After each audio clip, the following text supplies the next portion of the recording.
The forgotten mysteries of prehistoric Earth you didn't know existed. Chapter 1. Oceans before fish. 600 million years ago, there were no fish, no whales, no crabs scuttling along the sand. The oceans were alien kingdoms, ruled by creatures that defied every shape we know. Instead of coral reefs, strange microbial mats coated the seafloor, slippery, rubbery, and teeming with microscopic life.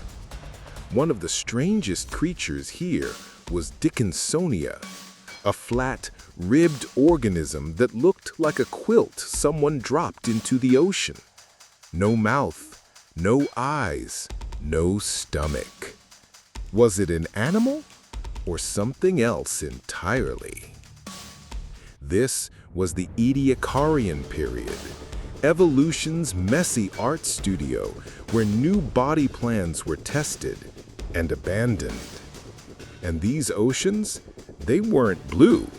They may have been murky brown-green, thick with bacteria, more like soup than the tropical seas we imagine.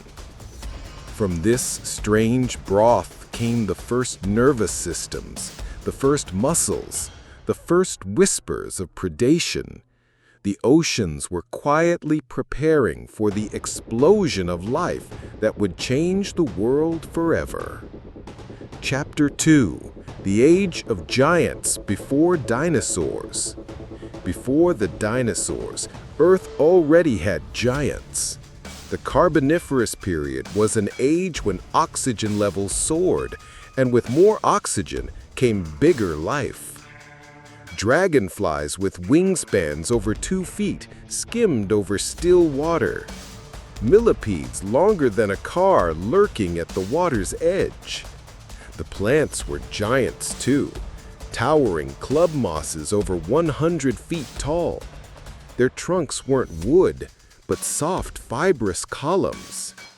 This was a world without mammals, flowers, or grass, yet it thrummed with life. These oversized creatures were nature's first experiments in pushing life to its limits. The dinosaurs were still millions of years away, but the stage was already set. Chapter 3. The Great Oxygen Catastrophe. Billions of years ago, the air was almost oxygen-free.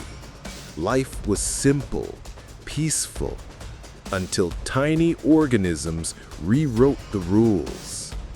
Cyanobacteria began releasing oxygen, a deadly poison to the microbes of the time. Oxygen levels rose, triggering the first mass extinction. Oceans turned rusty red as iron oxidized. Methane broke down, cooling the planet. For many, it was the end. But for the survivors, it was the beginning of something bigger. With oxygen came new ways to live, move, and grow. The catastrophe cleared the stage for the first complex life, and the rest is our story. Chapter 4. Vanished Continents.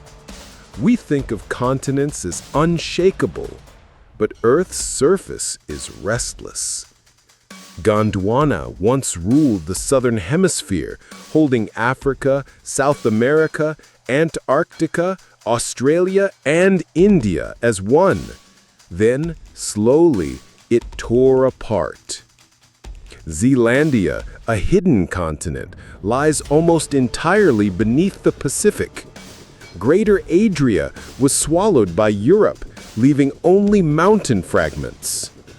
When continents vanish, so do the species they cradle. The world we know is just a snapshot, a single frame in Earth's ever-changing map. Chapter 5. Predators from Another Age. Before T-Rex, there was Dunkelestius, an armored fish with jaws like guillotines. No teeth, just sharp, bony blades, snapping shut with devastating force. Earlier still, Anomalocaris, a meter-long alien of the Cambrian seas with grasping claws and a mouth of serrated plates. On land, the sail-backed Dimetrodon ruled. Not a dinosaur, but one of our distant relatives.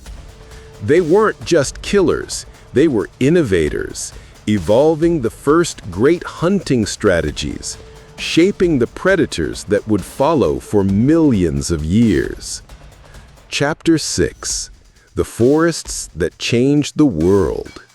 Before flowers and fruit, forests were already shaping the world. In the Devonian and Carboniferous periods, vast forests of giant ferns and club mosses pumped oxygen into the air and locked away carbon in their trunks. When these trees died, fungi couldn't yet break them down. Their remains built the coal deposits we burn today. These forests cooled the climate, reshaped the atmosphere, and became the planet's first great engineers. Chapter 7: Echoes of the Ancient World. Prehistoric Earth isn't gone. It's here, in the air, in the land, in the life around us. Some creatures, like the horseshoe crab and ginkgo tree, have barely changed in hundreds of millions of years. Even your own DNA carries echoes from the first multicellular life. One day, we too will be a buried chapter, but the song of life will keep playing, just as it has for billions of years.